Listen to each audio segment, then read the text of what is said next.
you all briefly introduce yourselves and your role at Astro City? Right, well, I'll start. My name is Josh Shishon. I'm 22 and I'm the community manager. You'll see me and everyone else here, mostly running Facebook, Twitter and any other social media. We try to reach out to customers as much as we can, and that's basically it. Cool. I'm Alan Lamb, I'm 27 and I'm the team leader at Astro City. Cool. I generally fix machines for them. So you're the technical guy? Yeah, I'm a technician as well, basically. Yeah. I'm Aaron Roberts. I'm a graphics designer and artist. I do a lot of design work for Astro City. I am 24. I'm Andrew Ranigal, 31 years old, the founder of Street Pass Southend and also the head of handheld gaming and console gaming consultant at Astro City. Southend being a seaside town, it's usually associated with the arcades and that kind of culture. But how does Astro City differ to a conventional arcade? Well, that's a very good question, because in the beginning we really didn't. We were basically just your old generic arcade. But come about 2013, about January, February, we appeared at Astro City, and then coming up towards March and April, we started turning things around. We made it more of a community-based place where we would host events. We would get people to come over, give us suggestions. We were really reaching out to the community itself. So everything we've done is because of everyone around us. Cool. We listen to our customers, not that other arcades don't, but we really try to make it a point that we do what we can to make the customers enjoy the arcade as much as possible, to make it feel like a second home to them. How many machines do you have at Astro City? 20, 30 video Roughly. games, I think. Between 20 and 30 video games. Cool. Got a range of machines, driving, puzzle, got a few music games. We have several fighting games. I'd say it's between 20 and 30. So yeah, I've noticed your logo and branding it's from the cabinet art, the original Space Invaders, isn't it? It took me a while to figure out what that logo was. It looked familiar. Why did you decide to go with that particular design?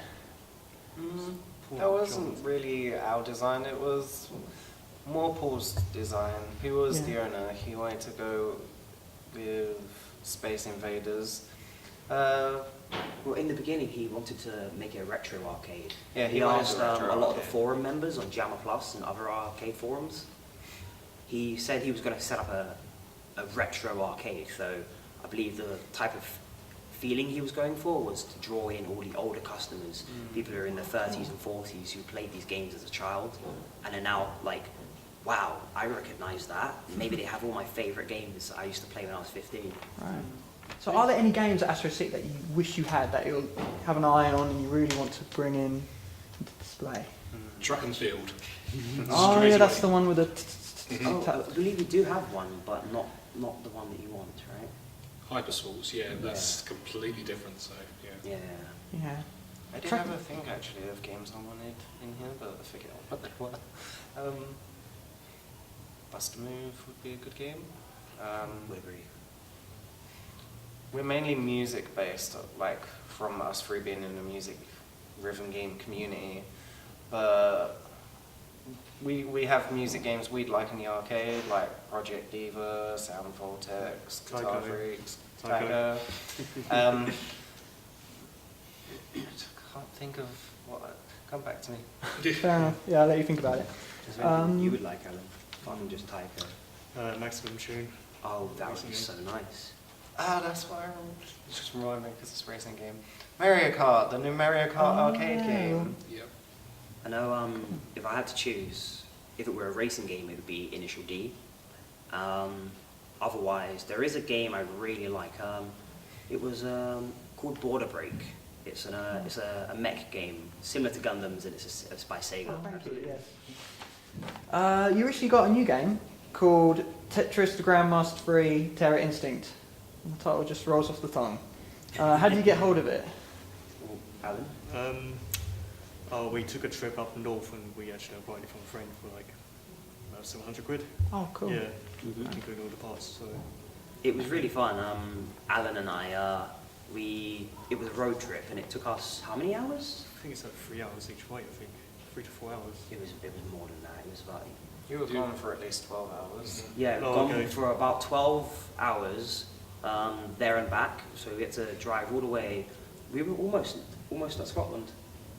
Nearly. Close. Close. Not quite there, but close. But Yeah, you do a lot of travelling to get your arcade machines, don't you? yes, we do. Yeah, because I was speaking to Aaron about it a few weeks ago, Ah, and I think it's cool how you just travel to find the machines you want. he would have told you about the Sweden trip then. Yep. Yes. Yes, that was about a 4-day trip to Sweden and Terrible back. trip. Very tired. Oh. Oh I dear. had to eat to keep myself awake. What makes this Tetris game different from the regular Tetris, like on the Game Boy? What's It's- different from it? A lot more hardcore. Really? It's designed to cater towards the professional players, whereas you have, like, say, Nintendo Wii Tetris. That one is more casual. Alan knows a lot about that one. He's actually the Tetris player here. I love it myself, but I'm definitely not as good as Alan. Tell him about the Tetris. Oh, I don't know, it gets really hard anyway, so yeah, I'm not the best. What do you think is the worst shape in the Tetris game? I always hated the zigzag one. Yeah, there's Z and S ones, yeah. I don't Yeah. know. They're a pain. Unless it's a block, like the cube, Yeah. and you've got nowhere to put it. Some would say that the arcades aren't relevant anymore, but how important do you think the arcades are?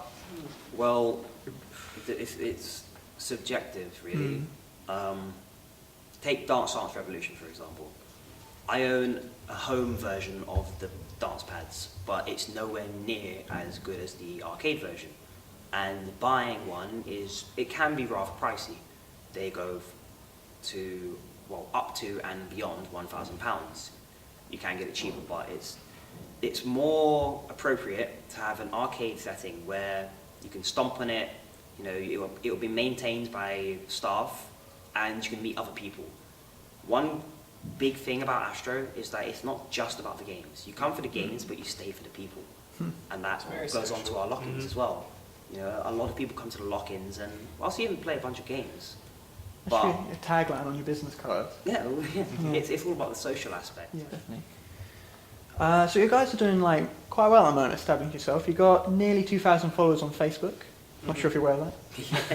And Oh, yeah. and of course you got Street Pass Southend. Can you tell me a little bit about that? Yep.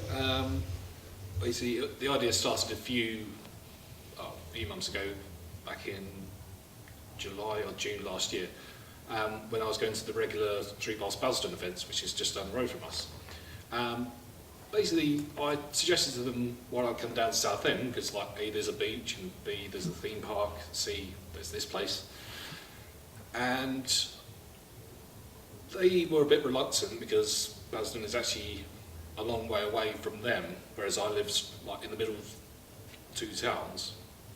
So gradually I said, might as well start one here, and within like a few months had like 30 plus players for our Pokemon tournaments, our Mario Kart 7 tournaments, and it's just been generally good so far. Cool. Plus the backing of Nintendo themselves. Oh, really? They endorse it? That's awesome. So what plans do you have for Astro City in the future to grow and expand? Well, oh, sorry. We would like to open this floor. Yeah. Well, we would like to have a lot of stuff down here. Some arcade machines, some more Vulix cabinets, A stuff section like for consoles. yeah, consoles, you know. PlayStation 4s, virtual headsets. We want to like broaden it so much more. Yeah. We know a lot of people, they really are into trading card games. And we've had a bunch of people come down for the lock-ins and spend almost the entirety of it playing Yu-Gi-Oh, Pokemon, Magic the Gathering, Duel Masters, and so on. So, I mean, right around here, a corner for card games, consoles, maybe some Oculus Rift headsets. Wow, yeah. We really, really want to make big it TV different. for events. Yeah, we want to just put TVs all around the walls. So many things. Awesome, yeah. I hope you achieve that.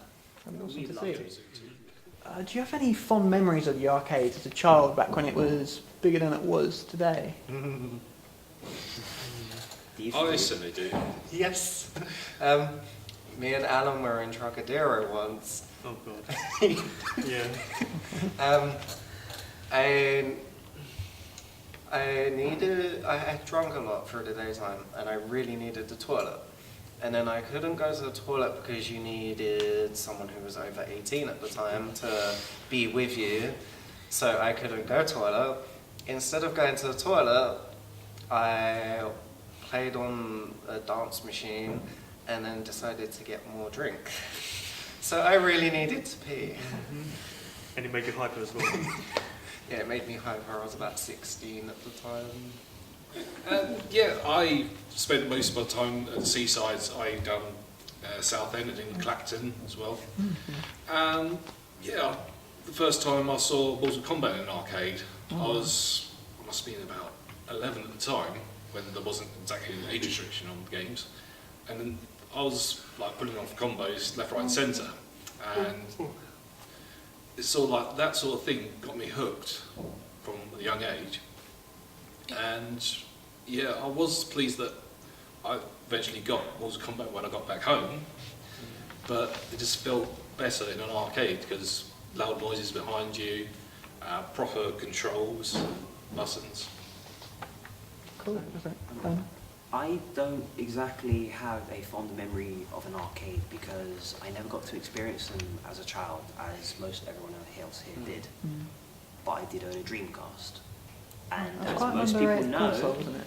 it's a very underrated console. But as most people do and do not know, the Dreamcast actually had a lot of arcade ports. Oh, yeah. Crazy Taxi, for example. And all these games that were exclusive to arcades finally came to something that I could play. And that encouraged me to go out and play sometimes. So when I came across places like Trocadero, I would play the games there. But there was this place in Wales, and when I went down there, I think it was in Neath, there was a big, like almost the same as Southend, like an arcade walk.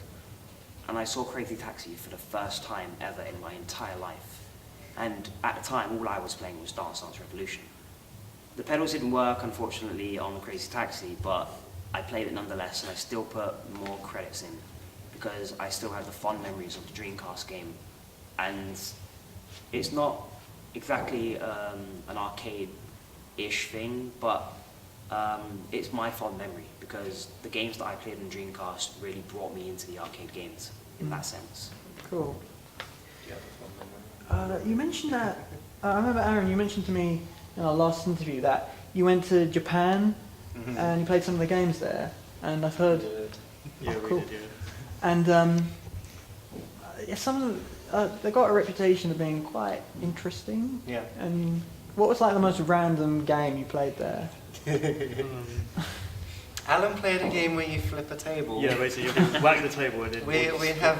have a video on YouTube of him playing it, and it's quite interesting. It's the best 50p smash. It was weird. He put his credit in. He selected his stage, and then there was a woman sitting at a table on her wedding day, and she got pissed off, and you had to press down. You press down first. You meant to whack the table down to kind of rile it up, build the adrenaline for her. Yeah, or something. yeah. And then when he's ready, he just flips the table, and you see a wedding cake go flying and into it all weirdly. Pulling weird faces as well. It was funny. And very strange music playing. Oh, yeah, yeah. You got to bring that game to Astro. But you do want to. We'll try. What do you think is the major appeal of the arcades that's kept people like coming back over the years? It's fun. Yeah. People care.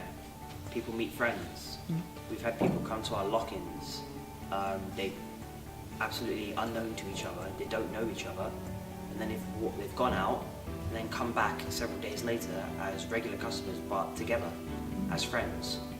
I think it's the social aspect. I keep repeating the social aspect because that is the biggest, most important factor to me personally. I think that's what an arcade can offer. You know, people will keep on coming back because it's not somewhere where you're at home. If you're at home, chances are you're going to be either bored or sitting on your computer or on your PlayStation or Xbox or Nintendo. Whereas if you're out in an arcade, we've just got people cosplaying upstairs. It's all their favourite anime and game characters. They can't really just do that together at home. You can't really invade your best friend's house. You're gonna really upset the parents. Astro and probably also scare the kind of dog. feels like home, doesn't it? Well, that's the thing. We all feel really comfortable here. We do quite There's a lot of here. freedom here. Yeah. People can come in and they don't have the restriction they have at home. You can run around with your shoes on, you can pretend to be whatever character you want to be when you're dressing up, and you can shout and scream.